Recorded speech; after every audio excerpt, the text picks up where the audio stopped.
আগামী সপ্তাহেই ঢাকায় আসছে জাতিসংঘের তদন্ত দল, বললেন স্বরাষ্ট্র উপদেষ্টা। কোটা আন্দোলনের সময় ঘটে যাওয়া ঘটনাগুলো তদন্ত করতে আগামী সপ্তাহেই জাতিসংঘের তদন্ত দল ঢাকায় আসবে বলে জানিয়েছেন স্বরাষ্ট্র উপদেষ্টা লেফটেন্যান্ট জেনারেল জাহাঙ্গীর আলম চৌধুরী। সোমবার ১৯ আগস্ট সচিবালয়ে জাতিসংঘের আবাসিক প্রতিনিধি গোয়েন লুইসের সঙ্গে সাক্ষাৎ শেষে তিনি এ তথ্য জানান। স্বরাষ্ট্র উপদেষ্টা বলেন, আমরা জাতিসংঘের তদন্ত দলকে সহযোগিতা করব। এছাড়া জাতিসংঘের কাছে মিয়ানমার থেকে পালিয়ে বাংলাদেশে আশ্রয় নেওয়া রোহিঙ্গাদের বিষয়ে আরও সহায়তা চাওয়া হবে। তিনি বলেন, দেশের আইন শৃঙ্খলা রক্ষা করা প্রথম অগ্রাধিকার হবে। এছাড়া কৃষিতে উৎপাদন বাড়ানোর টার্গেট রয়েছে।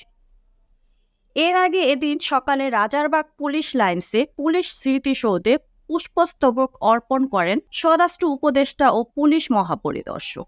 পুলিশ সদর দপ্তর থেকে এক বার্তায় বলা হয়, শ্রদ্ধা নিবেদন শেষে স্বরাষ্ট্র উপদেষ্টা আহত পুলিশ সদস্যদের দেখতে রাজারবাগ কেন্দ্রীয় পুলিশ হাসপাতালে যান। তিনি আহত পুলিশ সদস্যদের সঙ্গে কথা বলেন এবং তাদের চিকিৎসার খোঁজ খবর নেন।